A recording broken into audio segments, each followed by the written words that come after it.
sometimes as a patient, you might be lucky and that first drug that you get is one that is very good and has very low side effects. If you're unlucky, you will have to go through 3 or 4 different ones before you get to that one. Now, what's fascinating is that we now have a system that has some sort of pseudo measure of cognitive capacity in a dish. There's a thinking that internally in the company, could we potentially say, get some cell samples from, say, a donor like yourself? Yes, and then grow their brain. Yes. Oh, so good. Grow analog, almost like a digital twin of yourself in a dish. And then rather than putting the medications on you and you suffering the side effects, we can put the medications on this dish that is technically you, and we can know, is this a good drug or a bad drug to use? That's so sick. Now is the time to take risk. Yo, what's up, guys? So this is a podcast with Hon Weng Chong. He's the founder of Cortical Labs. And so the other day I posted like a main video on Cortical Labs. They created brain cells in a petri dish that learned how to play Pong, which is just absolutely incredible. So if you want like a condensed version, go check out the YouTube video. But in this podcast, we just ask all the questions that like come with this. Like, is this the Matrix? Are these going to be conscious? Like, how can this be monetized? What's the future of this research? So anyways, this was super fun. The first 5 minutes, if you're on audio, there's a little bit of screen sharing. So we're like talking about the laptop. So maybe just give it 5 minutes to get into it. But other than that, let's get into it. And we can get into cool. Are you doing this? Is this a video? Is this a video one as well? Or are you just doing? Yeah. So I also posted on YouTube as well. I really want YouTube to grow because I think that's a better monetization method. And it the algorithm will share it with more people once it's like starts getting picked up and everything. So YouTube's important, but not everybody watches video podcasts unless you're like dramatic or something. So I don't know. At first I was putting like images in to show everything, but that's just like a ton of work. So now I'm focused on being consistent. Let me send you some media stuff then, so you get through. Oh it. Yeah. So one sec. Let me get the link. Share your assets. You get some nice photos you're gonna put into the video. Yeah, that'd be perfect. Here we go. And then I'll send you a link as well. So it's funny. Everyone keeps using that new scientist video. Actually, folks are just like, hey, do you have a copy of the video of the thing playing Pong? I was like, just go to this website. And then they're like, there's no video. I was like, yeah, that's because new scientists just did the screen recording. That's the real thing. Oh, and like, oh, okay. Okay, cool. Yeah. Awesome. Yeah, I'm glad I got the real video link. Yeah, so it's actually not it's not a video link. It's actually a real visualization. So you click the mouse and then you can move it around. You actually drag. You can actually see the surface of the chip. Yeah. And then let's see. Okay. Zoom in out. Let's see. Since this is video, I'm going to try something that I haven't really done for the first. How do I screen share? Okay. Share screen. I'm going to click this. Okay. So can you see hang on. There you go. Can you see my screen? Just this one? I can see your screen. That's the one. Yes. Okay, cool. Okay. So what do I do here? This is kind of fun. Yeah. So this is like a real visualization on the surface of the chip. So there are 22,000 electrodes in the chip. There are 22,000 tiles. Each tile represents an electrode. And this is taking the electrical recording. So you can mention that cells are actually. Is this one tile? Yeah, that's one tile. Okay. Yeah, one electrode. And so you can drag your mouse around to change your perspective view. You can scroll, you can zoom in. I think if you're on a Mac, you can use it. If you two finger swipe up and down, it'll zoom in and out. And so what this actually shows is real data that was obtained from our hardware with cells on it. And every time you see that little thing that spikes up as a building, that's actually electrical impulse that is fired by a neuron. So that's picked up in real time. And in very short, sort of low latency loops, we actually feed it into a computer program, which is the game of Pong. And if you see that top big region there, that's kind of like the sensory region of the neuron. So this is sensory. And then what are the bottom two separate places? They're motor regions. So they control the paddle going up or down. That was a question that I had. Are there sensory and motor neurons? Okay, perfect. Yeah, exactly. And this is the thing. It's really important that they're actually separate regions, because some of the criticism people have was like, oh yeah, we read it somewhere, someone was saying it's like you had a box of cats and you sprayed them with water. And you wait to see if there was a response. Wherever you sprayed the cats, the one with meow back. But the thing is, the difference is that we have a system here that's not contiguous. So if we stimulated one region at the top, we've also got results to show that it actually correlates sometimes with motor regions in the bottom right corner. So they're topographically very distinct. Thereby, we show that there is some sort of processing that's happening. Is there anything linking these two, or how do they fire at the same time? Like, how do they know that? Like, because they're neurons. The neurons are sitting right on top of that. You can't see it because of the visualization. Okay, so these tiles. So these tiles are like electrodes, and then there's a whole layer of neurons on top of this. Okay. Yeah. So if you go to the link I sent you with the video pack, there might be a scanning electron microscopy image that might be it might have a better view. Let's see. Okay. We got a bunch of stuff. Oh, okay. So that one there, NPC1. That's one image that's pretty cool. So that's a scanning electron microscopy image. So 20 microns. This is essentially what is on our chip. So those tiles that you saw, they're like the red things at the base. Okay. The things that look like bricks. And then the neurons. So I'm surprised because I thought this was very two-dimensional, but this looks like there's like 1, 2, 3 layers of neurons on top of this, or maybe just 2. 3, 4. Sometimes they go into like little like clumps, but they're still pretty much flat. Like, they're kind of smeared on kind of thing. Whereas the real brains that we have a proper, spherical. So like, how precisely did you work on putting these neurons onto the chip? So we try our best to like sort of make them an even spread. Now, here's the crazy thing. These neurons actually will move physically as well. They will migrate to regions wherever they are. They will break off connections, and they will form new connections. So a lot of it is outside of our control. And this is the huge paradigm shift that a lot of people don't understand, which is that when we program it to play the game of Pong, and we have other games that we will test it, we don't actually explicitly program or tell them how to connect. We just say, here's the game, here's an environment, here's what we want you to do, go figure it out. and so you have the sensory block, and then you have the 2 motor blocks. First off, what's the difference between the 2 motor blocks? And then like, so those tiles in there tell it that it's a motor cell, or like, are there different cell types on top of the motor blocks and the sensory blocks?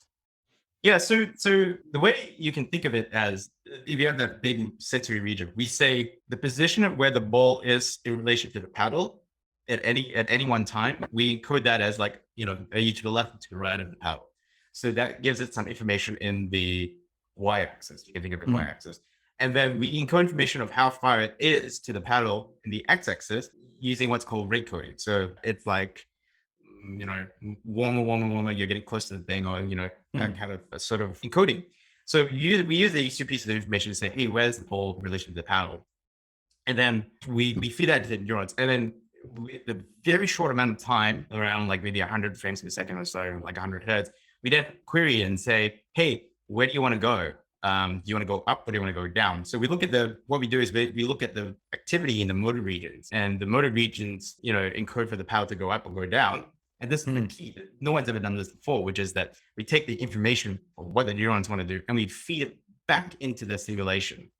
So it feeds from the neuron into the tile, and then it feeds it back into the simulation. Right. Okay. And in the simulation, it feeds it back into the neurons by the tiles. So you have a closed loop cycle. Okay. Yeah. And this was, I thought it was really cool that at first you started off, you didn't tell him where the ball was positioned exactly.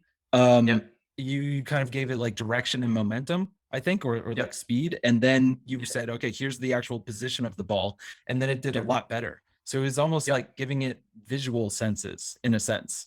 I don't know if that's correct. It's more information. More information. Yeah. I mean, the more fascinating thing is more like, and this is the thing that people are always like scratching their heads going, how did it learn? What does it know to hit the ball or not? Right. Like what's it reinforcement links and what's the reward? Right. And I think this is fascinating. Like we haven't quite proven it down yet, but we use this theory developed by Professor Carl Friston. It's the last work of the paper. The theory that develops called the free energy principle, which is very simply to state that the brain, or any like organism that operates intelligently, does so by having an organ like the brain be a generative Bayesian model. In a sense, what it's trying to say is that you and I, at every moment in time, our brains are generating a hypothesis of what the world is, and we confirm the hypothesis through observation, so our senses, and then we also, when we want to examine and learn more about why the model that we've generated doesn't fit the observation, we have the ability to have motor function. We go, for instance, if we see a cup that's floating, we reach out and grab it and go, okay, what's going on here? We explore the world to get more information. Correct. Essentially. Yes, exactly. And I mean, this is this whole thing about what's called information surprise, right? And there's actually a mathematical formulation for information surprise. But simply state is the amount of surprise can be measured by what you expect the observation to be and what the observed observation is, right? And so the actions that we do all try to reduce the amount of information surprise. So if let's say a cup was floating and I was like, what the hell is going on here? I'm very surprised. I reach out and grab it and I start tugging. It's like, oh, someone's pulling a prank because there's like fishing wire or whatever. And I'm a string. It's on a string. I've resolved my surprise because I know I've explained why that's happened. So this phenomenon of the neuron generating an internal model of what the world is, in this case, Pong, we thought we could exploit by saying, if we want something to work, we then feed it information that is predictable. So a sine wave is a very predictable signal, right? Because you can give it one period, you can figure out what all the subsequent periods are going to be like. And to detract or to discourage it from doing the wrong thing, i.e. miss the ball, we feed it a very random noisy signal. And it turns out that works, but there's also, it blew our mind the fact that like, also... So when you feed it the sine signal, assuming that you fed it a sine signal, it's like happy. And it's like, okay, I'm actually predicting this. And then when it say misses a ball, you send in noisy random feedback and the cells or the neurons are like unhappy with that. And they're like, okay, I want to revert this or like learn how to not get it back into this state. So then, so then that teaches them how to like track the ball and continue like the sine wave inputs so that, and then they keep hitting the balls. Correct. And it's also fascinating as well because we discovered another, it was a sort of byproduct of us doing control testing, right? Which was, what if we were to just turn off all the signal, right? What would happen? It turns out they also start, if you don't even provide, say if you don't provide a reward stimulus or a punishment, and all you do is if they miss the ball, you just turn off the game, they actually start learning to play. You turn off the game. Like so then they have no inputs. So then like their world just goes dark. Okay. Correct. And so they don't want a dark world? Pretty much, because if you it didn't make sense to us until we started thinking about it. A world that's completely void of stimulus is one that is extremely unpredictable because you have no idea what it is. Yeah. So would you, so when I read the paper, my understanding was that it was actually like parts of it you were feeding a sine signal and random, and then like in the middle of it you went silent for a little bit, and then my understanding, and this might be wrong, is that it was like learning during that time, and then when you turn back on the signals it would like use what it learned during the silent part. But you're saying the entire training cycle was completely silent. Yeah, so the we call it the rest period. So every time we maybe play like 3 or 4 games and there's like a rest period. I think when there's a rest period, we just leave the thing running, but we don't actually like encode the information like a reward signal or where the ball is. So the thing can still control the paddle and it routes up. When you leave the thing running, what does that mean? Like the neurons are still running, or the Pong is still running, or the simulation game is still running? But the neurons are always running. So if you take them off the simulation, they will still like spontaneously fire electrical signals. And this is like a lot of people realize it, but they're like, oh my god, you've trapped it in some matrix. Like no, we don't, because it's more like they're in a void. There's no stimulus for most of their lives, and then we put them into the thing for 20 minutes, like at a time, maybe about 3 or 4 times a day. So it's more like, hey, now you have something fun to do, kind of thing. Do the neural nets, or say like it learns during that 20-minute sessions, does it kind of degrade during the times where it's not being used, or does it kind of like spend that time to learn and then come back better to the game? So They don't appear to actually get better. They actually get worse every time you take them off. And Okay. and this is something that we're working towards as well. The reason why we limited it to 20 minutes is that the system that we use generates heat, and because it generates heat, it causes increased evaporation. So our neurons are kept alive in a liquid media called brain fizz, and it's got Brain fizz, like F-I-Z-Z, Z-Z. I mean, it's not like that. No, it's fizz, P-H-Y-S. Oh, okay. Physiology. Oh, Like, okay. I think That it's makes sense. I was thinking of it like soda, like soda pop or something. I thought it was the case as well, and it's actually kind of cool. It's like a pink kind of thing, so it's almost like, Okay. I don't know if you have Fanta or something like that there. Yeah. Okay. But So that's how they're kept alive. actually, yeah, it actually looks more like Dr. Pepper. Come to think of it.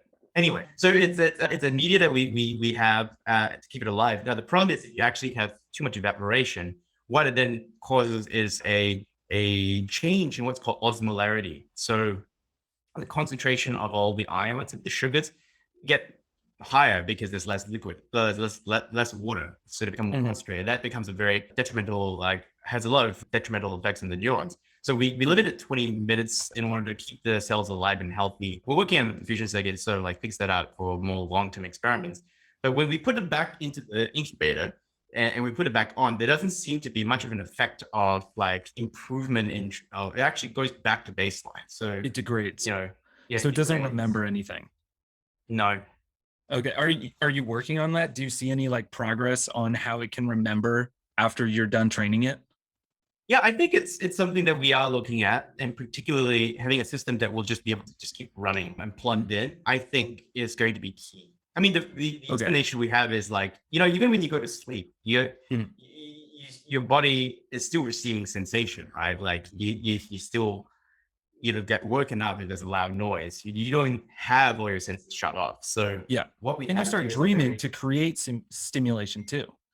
Yeah, exactly. So you have a system that is completely unnatural with what we have at the moment, because no organism goes into complete darkness, right? If at all, even if they do go to sleep, it's a temporary thing with sensors to connect them. So we are working towards having something that is more long term. Yeah, that makes sense. So like preventing the evaporation. So right now, is it just like exposed to air and it just evaporates that way? Could you like put something on top of it, but would that increase the heat and then degrade the cells? And then but the second thing you're going to do is increase like the liquid that goes into it.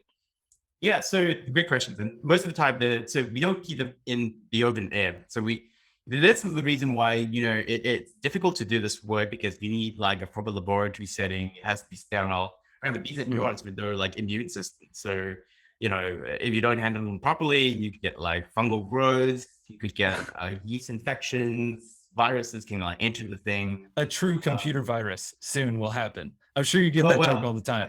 Or more like a true biological infecting computer virus. Yeah, exactly. But yeah, so what we do is we keep them in large incubators that control for things like temperature, CO2 levels that have an effect on the pH and so forth, and also a bit of the humidity as well to prevent too much evaporation. We do put the cap on these neurons, and the issue is that even if there is a cap, all it does is it prevents the moisture from escaping. It still condenses the top and still does it go back down. So yeah, the solution to that really is to actually make it a completely encapsulated closed loop where no fluid can escape. But what you have is a system that has a countercurrent sort of ion exchange system. So you can have a natural diffusion process occur where you could think of it as a lot of waste material being produced inside the loop diffuses out into a outer loop and nutrients go in, kind of thing. Okay. And so since it condenses on the top, that sounds like there's air pockets there. Are you going to fill it up so that there's no air pockets, or Yeah, exactly. Okay. So the system we're working on is going to be a completely closed, encapsulated liquid system. I mean, it's very similar to the brain, right? The brain is actually just floating in cerebrospinal fluid. So you're going to work on this closed loop system. And then, so right now, as we saw in those pictures, it was 1, 2, 3 layers. It was pretty small on the height side. Are you going to also work on scaling up the height? And then what are the benefits that come from that? No, there's going to be a huge amount of benefits when they come from that, because like if you think about degrees of connectivity, the issue with two dimensions is that you can only like have a configuration of synapses in an X and Y plane. Mhm. The moment you have a three-dimensional thing, you now also have Z axis. So you now have, complete spherical sort of like ability to connect your synapses. So you have this massive amount of reconfigurability and therefore computation. There is, this is something we're trying to pursue, but this is also a huge question as well for not just our lab, but lots of other labs in the world. How do you grow large-scale organoids? Mhm. There seems to be only really one group that's successfully done that, and that's George Church's group, I think in Harvard or MIT. I can't remember one of those two. I should definitely talk to them. Yeah, and I mean the biggest problem about growing organoids really is that how do you keep them alive the larger that they get? Because the key sort of like parameter that needs to be like worked on is what's called surface area to volume ratio. Yeah. Because a lot of this is a diffusion process, and the larger a spherical object gets, the smaller its surface area to volume ratio becomes, which means that the nutrients that are on the outside have a much harder time getting into the center of the organoid. And then the waste material also has difficulty getting out. So what you end up with a lot of organoids is a system that is really large, but the vast majority of cells inside are all dead because they don't have means of exchanging the waste or the nutrients. So the key for that would be some sort of vascularization system or something that lets the nutrient go in, and regardless of whether you're inside or outside, you get the same amount of material. Okay. So it's not really a support problem, because support is one of the limiting factors for like 3D organs, like printing biotissue, but it's more Yeah. like a transportation system is what's needed. So are you going to develop that in-house, or are you is somebody else building that, or how's that going to I be think developed? that's a great question. It's a very deep technical like problem, and one that a lot of labs are looking at the moment. So we're gonna see what happens to this space, and Mhm. hopefully somebody else will come up with a way of actually vascularizing these organoids. Mhm. For us, there is actually an alternative way where we think there's an option to scale, which is a virtual scaling procedure. We are actively pursuing a very interesting an idea, which is, can we take biological neurons and sandwich them between neuromorphic spiking neural networks? Our opinion is that What neuromorphic. is a neuromorphic spiking network? Is that hardware? Is that in Yeah. silico? Okay. So In you're silico, sandwich yeah. in vivo, in silico, in vivo, in silico. Okay. Correct. Yeah. And the thing is, there's no shortage of neuromorphic hardware. Intel has a huge division building like their Loic chips, and there's brain neuromorphics, brain chip limited. Lots of people doing it. The problem is getting it to do computation. A lot of people are working on that. The problem is that vis-a-vis the like GPU deep learning systems, they're still nowhere as good. So you might as well just train with a GPU. So our approach really is to use them not for computation, but for I/O. We think that they're really great at translating digital representations. So your typical matrices and tensors that you get from like trained neural nets into an analog spiking system that is a language that the neurons understand. Yeah. And then you get the output of, say, a convolutional neural net into a spiking system. Spiking goes into a biological network. The biological network then also speaks spiking back to the spiking networks. So you can get the output and then translate that back into matrices and tensors. So we think that that's a better way of actually scaling the system. Okay. So are you talking about like stacking them like directly on top of each other, or are you just going to have them all kind of distributed and then they meet in the cloud? Like, are they going to be physically connected? And then the question with that is like, are the neurons going to be touching like two sides, kind of like in Yeah. silico? Okay. Okay. Yeah. Yeah. So they will all be physically separate. Where they meet is in a virtual space. Okay. So yeah, they'll meet in software. You can think of it that way. Yeah. So okay. So that's fascinating that you're solving the scaling and vascularization problem by just like stacking it in software instead of in the real world. I love that Exactly. solution. Yeah. So Have you started combining those yet? we started to look at it. So one of the key limitations of the system that we have at the moment is it's really the Maxwell system that we use, which is system of Maxwell biosystems that we use is really great for reading. They're very high resolution CMOS based systems. The downside is that they have difficulties with scaling the stimulation. So we are looking at alternatives to increase the bandwidth of stimulation. Once we do that, we're able to then start linking them together with the spiking neural nets. So work is underway at the moment. It's a huge project, but one that we think will be a fascinating one to tackle, especially with more funding coming in with Series A. Yeah. I mean, now that you mentioned it, so you are about to announce that you just raised your Series A. That's super exciting. I mean, we were kind of riffing beforehand on the podcast. Yeah, we haven't raised it yet. We are going to go down the path of doing a fundraiser. Oh, sorry, your Series A, seed. Sorry, yeah, that's my bad. Yeah, yeah. So we did a seed extension round recently. We closed it around September, or was it around September last year? And so I'm proud to say we're an extremely capital efficient company. We've only raised, I think, 2.2 million Singapore dollars, which is roughly about 1.8 US, something like that. So yeah, with that amount of capital. And how long have you been running? We've been running for about 2 years. Okay, yeah, that's pretty good. Yeah. Definitely not burning cash. You're not you're not trying to be like a 15-minute delivery startup or a 15-minute biological neural net startup or anything Absolutely. like that. we got long-term vision of where this is going to go, and so we have to it's a bit of a marathon kind of thing. But we got to get there. I mean, so I definitely want to talk about that long-term vision. There was just one question that I had before with like the specifics of the current system. You mentioned that it learned Pong faster than like an AI net would, but it didn't learn it better. Why did it learn it faster and then kind of stop and didn't get better? Like, why is that? Okay.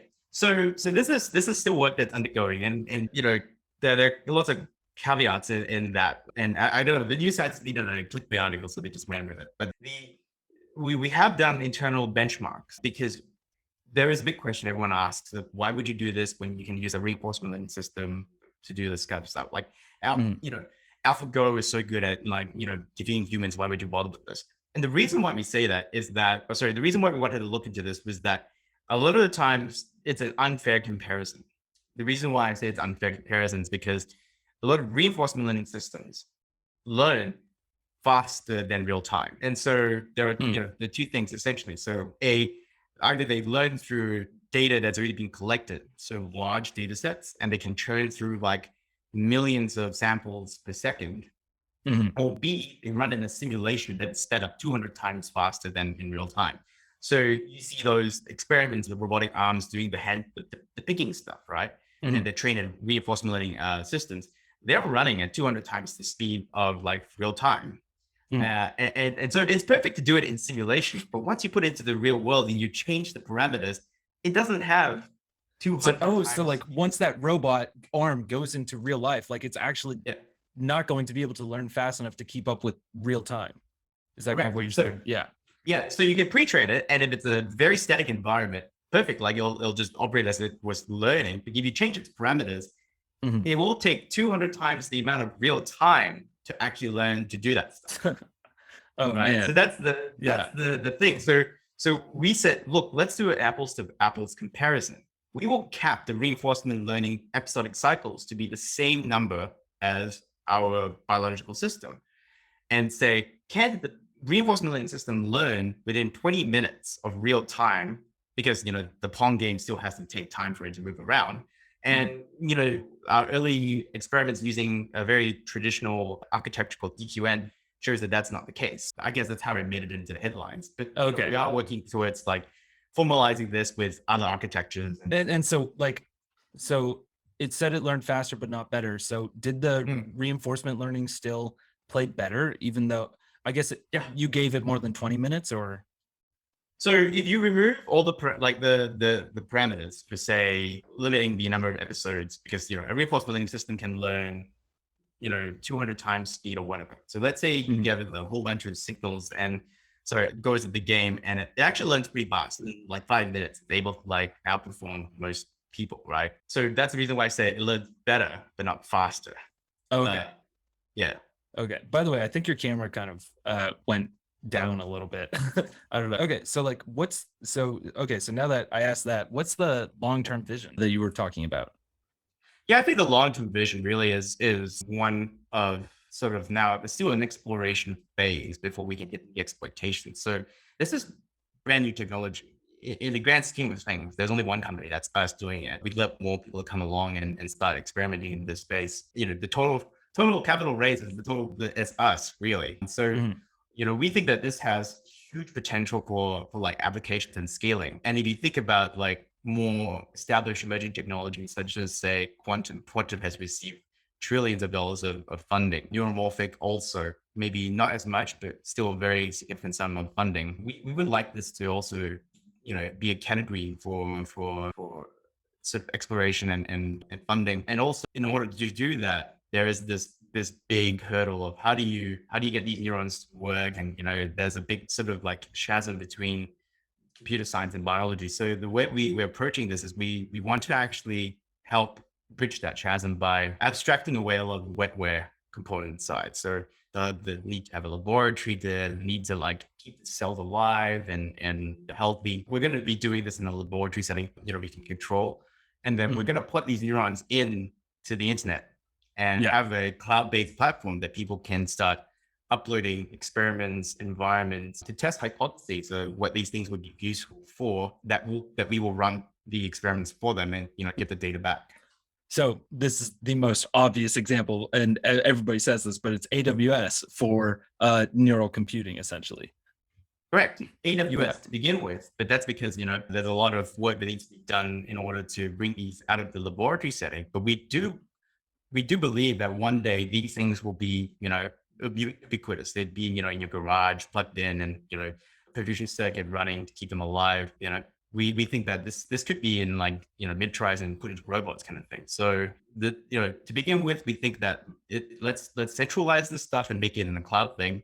But once technology matures and we're able to get the perfusion circuit running safely as well, and in a robust, environment setting, we can then, start shipping it out to people. They can have it in their data centers, have it at homes, or wherever they want to put these things. And so like, if let's say it's in your phone, is that where you're kind of alluding to, like when it's in your garage, or will it ever be in your phone? What, like, will it? I mean, the thing about it is that if anyone can make it, sort of miniaturized, that's that point, it could be in your phone. For us right now, we don't know if that's going to be the case. Maybe in the next 20 years or so. What we have something right now is more of a desktop based thing. I don't know if I have a photo of that. Let me see if it's in the media pack. We have recently just been working on prototypes of the perfusion circuit. Let's see. Do we have a perfusion circuit? No, I don't have one. Let me just throw that in. See if we get one into the pack. Let me just pull up my Teams and see if we have a photo of that. But yeah, that's the eventual goal, really, which is to bring this out and have more people. Just really, we like to think of ourselves as, first on the scene. We think this is a great big blue ocean opportunity. We're just the first boat to reach that. So will this like outperform all AI computing on silicon, or like will there be areas where silicon is better and then areas where like this in vivo in silico combination is better? I think there are strengths and weaknesses to all these systems, and there's always going to be a role for silicon, right? So somebody asked me, hey, can these things like mine Ethereum? And I'm like, yeah, I guess it could, but you and I could also mine Ethereum, right, with a pen and paper. It just takes a very long time to work through the hashes. So, we're not particularly very good at that, so we should just leave that to the silicon to do those kind of computations. On the other hand, it's vice versa as well. Like the silicon is also trying to do a lot of very interesting, intelligent tasks.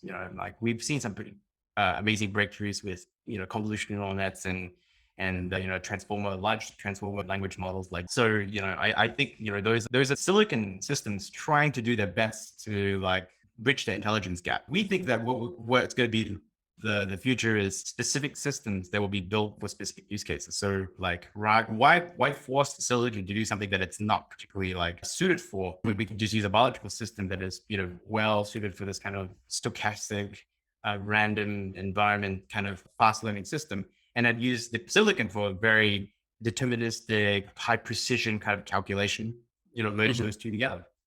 Yeah. So it's essentially like, this wetware will be used for any of the AI parts, and that'll train, and then it will like send that information to the silicon, and then it can do its stuff. And yeah, they work back and forth.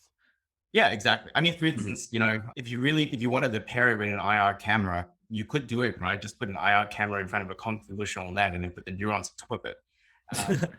If you want an ultrasonic sensor, you could do the same thing. So, having these kind of like hybrid sort of Lego block systems, I think will allow us to start building very interesting like applications. So that application specifically sounds like you're thinking about self-driving. It could be a self-driving car. Well, I don't know. What would you call it?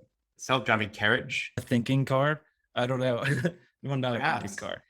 But so do you think that like, I don't know, like Tesla's putting a ton of resources into AI. Do you think that this would be helpful for them learning how to drive? Like No, I use this?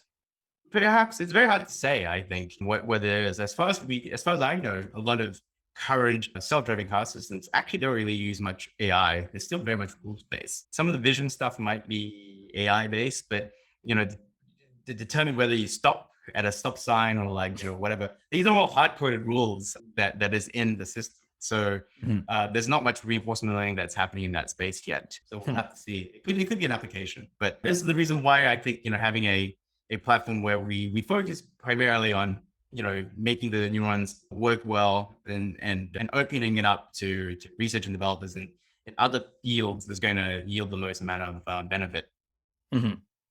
And then, so you mentioned, I think you said the word robot or exoskeleton. I think on one podcast, which actually it was from 2018, and you were like, in 2018, you were like, eventually we're going to make this play Pong. And I was like, oh, that's really cool that they did that. So like, yeah, you've been working on this for a while. We have been working on this for a while. Yeah. So it's really great to actually start seeing it come through. And also the hard thing as well is also making sure that the science backs it up, right? Because as they say, extraordinary claims require extraordinary evidence. So, we have been working hard to try and collect the data to make sure that, all of this is accurate and it's reproducible. Mm-hmm. By the way, if you don't have that photo, that's fine. Yeah. If that's where you're working. I'm trying to look for it somewhere. That's photos everywhere. Yeah, it's totally fine. You can send it to me afterwards and I can just put it in. Okay. Yep. Yeah. And then I was also, so in that same podcast about the 2018 Pong, you mentioned that movement was very important for these to learn, something like that. So that's kind of where the robot comes in. So I don't know. I wanted to combine those ideas. Absolutely. So the key bit, as we talked about, was this thing about embodiment, right? Like it's part of the creative principle. You must be able to alter the world and observe its changes in order for you to learn. So having a robot means that it is able to observe the world, but because it has motor function, it can also manipulate the world in order to learn better. The only difference is that instead of a virtual environment, they're now in the real world. Okay, so kind of going back to the Pong, I was reading the paper and it looks like you used both like human and mice cells, maybe on like different test platforms. I don't think you combined them. Yeah. No, but it looks like you used the same density of cells, but the human cells still outperform the mice. Right. Was that interesting to you at all? Or like, I thought absolutely. Very yeah, because like I thought the neurons would be pretty similar. Why do you know why that is, or what was happening? So yeah, there's been for the longest time in neuroscience, there wasn't really much of a distinction between the various species of neurons. Like I think it was somewhat, thought in in science that there was no difference between a human versus mouse neuron. Now that's starting to be disproven. So there's a team at MIT a lab run by Mark Harney's group, who actually did actual electrophysiology studies that showed that there were actually anatomical structural differences between human and mouse neurons, i.e. I think mouse neurons had shorter dendrites, and there's a new school of thought where most of the computations actually happen in the dendrites. So the dendrites being the branching connectors at the end of the big long axons. The connectors between the axons, yeah. Correct. Yeah. So there was a research paper that came out that said, there was a structural difference, and because of the structural difference, the number of ion channels were differently spaced apart, so therefore they could hold more. So humans were more space faster, they could hold more electrical states and therefore, potential computational space states. And then, okay, so they could hold Yeah. more, and then it was also longer. And then you're saying that I thought information was calculated at the axons. Yeah, so there's that's a rethinking now. We think that they're not calculated in the axons, we're rethinking now it's like computed in the actual dendrites. And so this is happening as it goes through different ion channels. That's like telling it different information. Essentially, we think that the audience groups onto something. All we've done is we've shown that now there is a way to actually compare like or as close as we can for like. Oh, that's awesome. Was there anything else that you learned during this that like surprised you, something similar? No, I think the two big surprising factors were that human versus neuron thing was one that was quite surprising early on. But the other one was that the control of just turning off all the signals and, it started to learn how to play the Pong game without any like predictable or unpredictable stimulus was also very, surprising for us. Yeah, that makes sense. How did you kind of get into this? Were you studied to be a doctor at one point? Yeah. So I'm actually a fully trained medical doctor. I worked as a resident for a couple of years and, put that on hold to do a medtech startup around 2014, 2015. That was an interesting ride. We're a bit early a bit too early, as they say. This was just at the start of like the whole, medtech stuff. And we unfortunately hit a bump in the road where we couldn't get like a significant contract through because of the change of administration from the Obama to the Trump administration, and and a lot of like healthcare organizations weren't comfortable with discretionary expenditure. So we lost a couple contracts. So at that point in time, I said like we can't keep doing this. We have no idea where it's going to go. So we decided to pivot out into some sort of AI space. And at that time, around 2017, 2018, there was a lot of AI startups coming out, convolutional neural net for X kind of applications. And we looked at it and we said, well, it's going to be really hard for us to do this as a defensible kind of IP, because whoever has the most amount of data kind of wins in this space. So we said, let's just like do crazy things. And we scouted through the literature, and at the time, David Sasabis from like DeepMind, along with Jeff Hinton, the godfather of deep learning and AI, kind of like, started to encourage the AI machine learning community to re-engage back with the neurosciences, because this is where it all came from.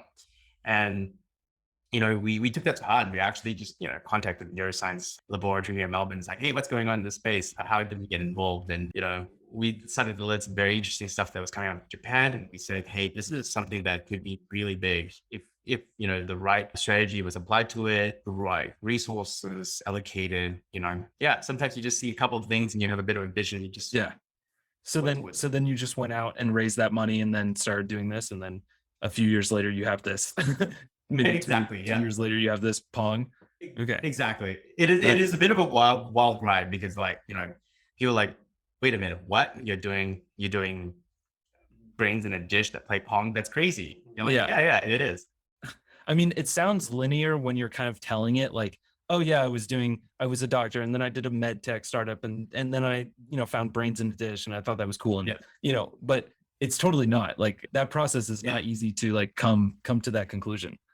Yeah, it is. It's one of those things that, I at that point in time, it was a bit of a heartbreak that, the original medtech startup called Clinical didn't really take off. And, in that transition phase, I didn't really want to do something where whether you succeeded or failed depended on whether, dependent on like government regulation or, some sort of like legislation, right? Because, we got tanked because the law changed about like, healthcare funding. So I wanted to do something that was purely like science-based. You either succeeded or failed based on whether you could make the science work. So this is how I ended up doing it. I love that. No, that's awesome. I think one last question that I have to ask, because like the Matrix just came out and everything, like, are these, this is just a very pop science question. Like, are these going to become conscious or like at all, anything like that? Yeah, that's a great question. I think we really don't know. That's the thing, right? If you think about it, what's fascinating is that we know for a fact that a single neuron doesn't do much besides take some signals and integrate it and fire. But so that's one end of the scale. But on the other end of the scale, there's you and I. We are fully conscious, very intelligent beings.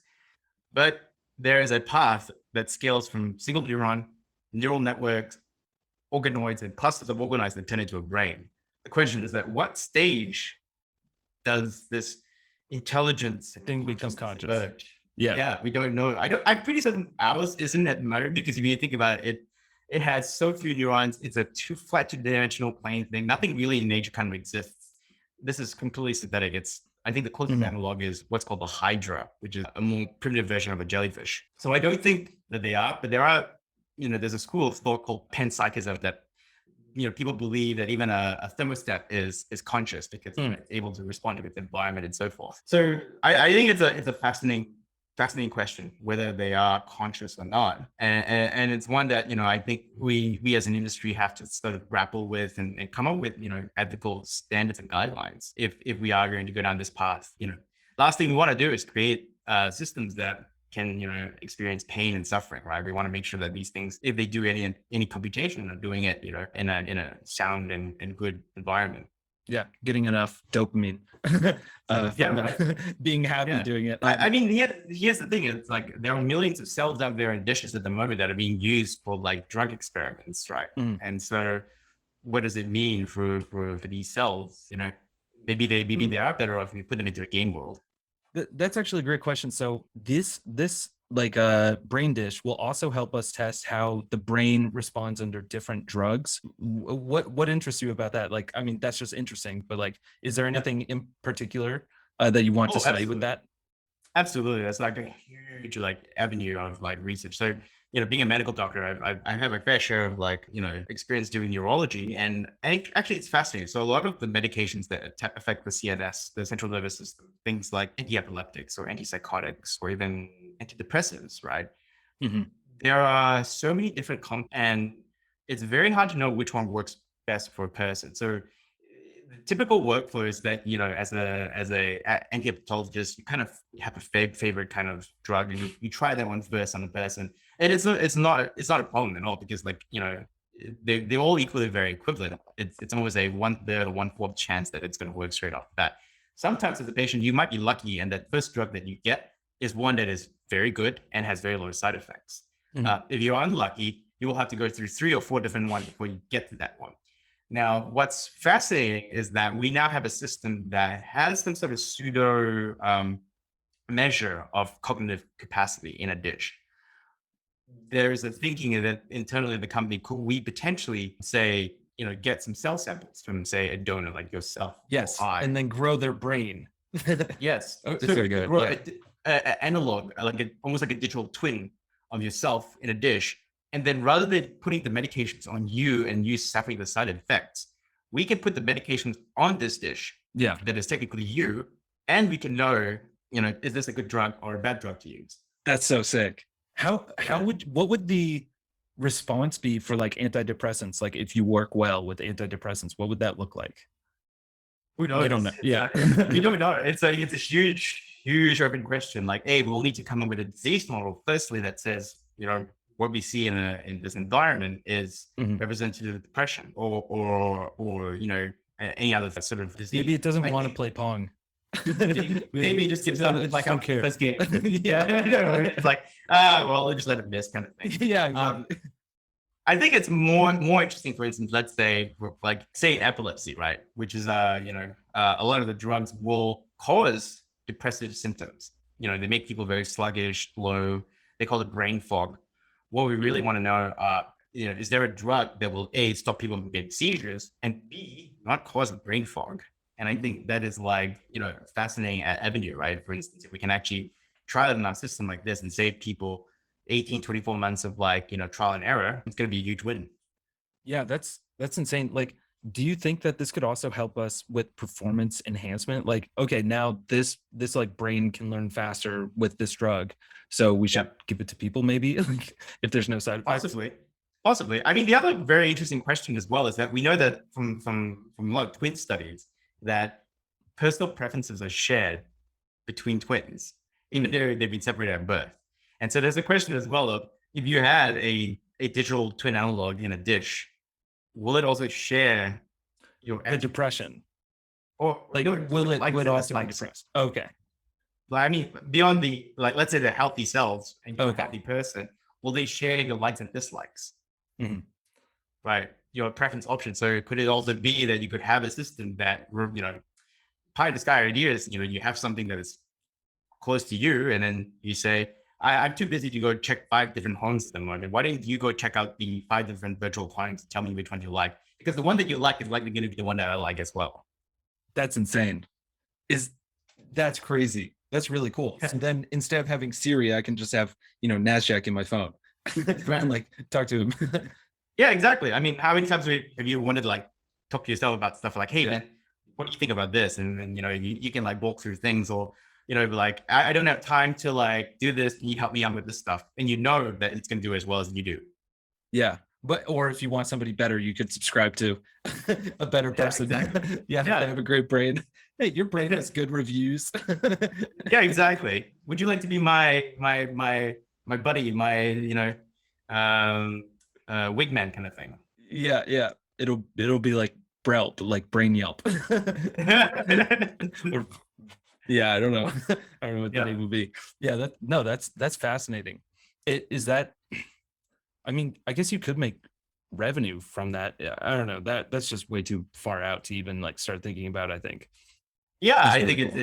it's very far in the future, and what we are focused on is the tech. So we want to build the real tech, and make sure we'll leave it up to more enterprising, savvy entrepreneurs to take this to market. And the way we see ourselves is we like to be like the Intel on this of the space, right? We Mhm. work on the chips, we work on making it work well, and then hopefully somebody will take it and build something amazing on top of it.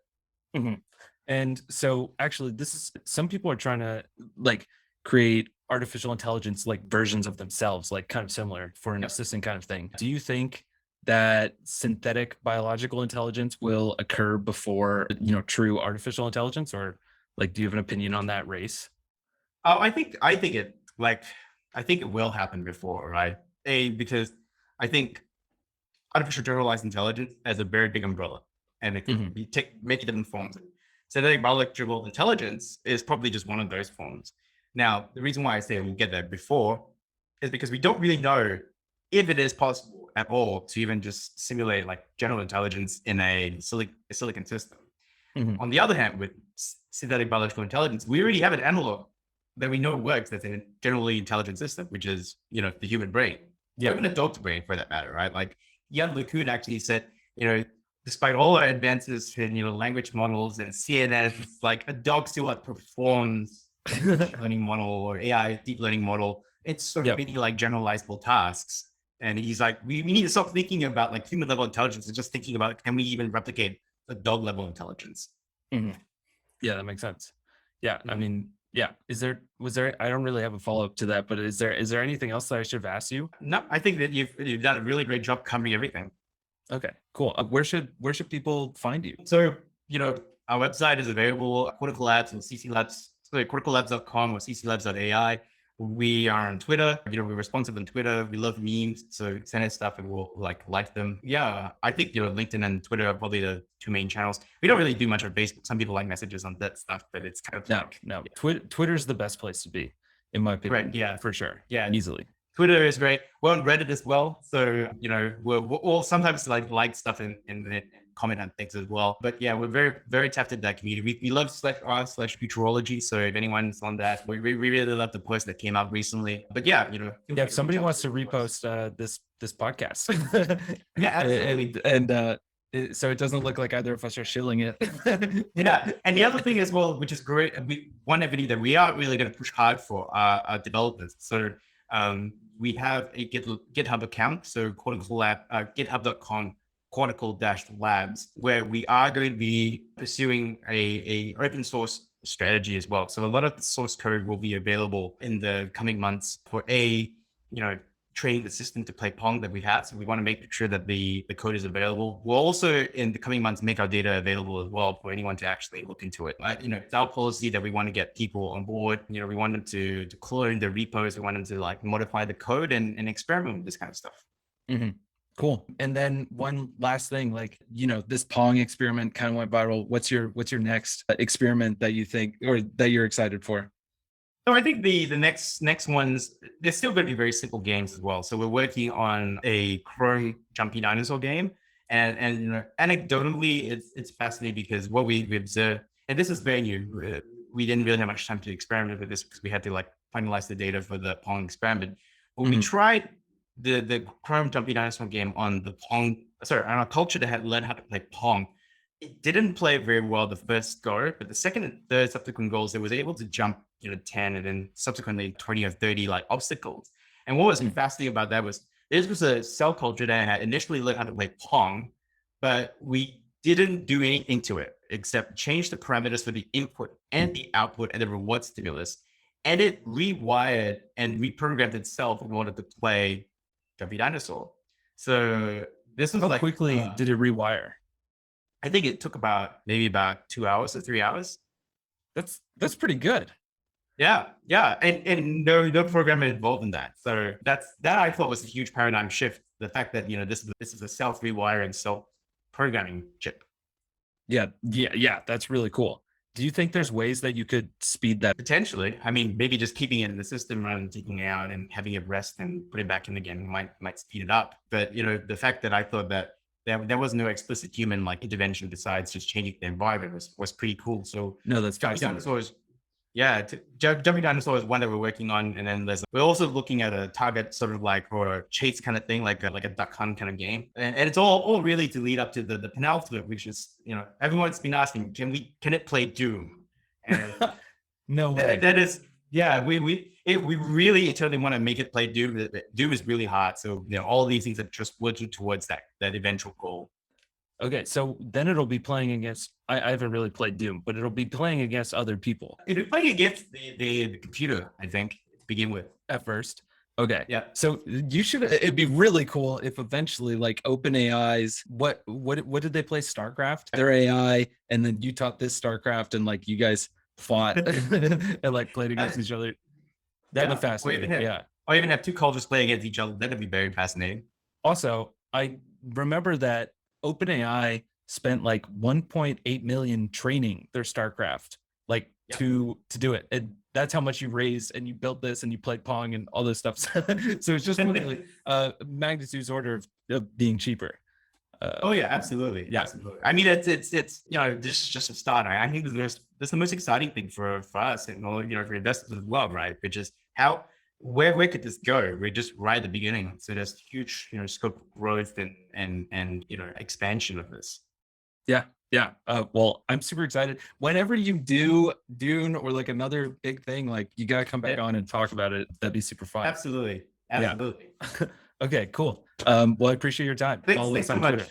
Awesome. Oh, absolutely. Thanks, Thank you. Mr. Jack. Yeah. Bye. Peace.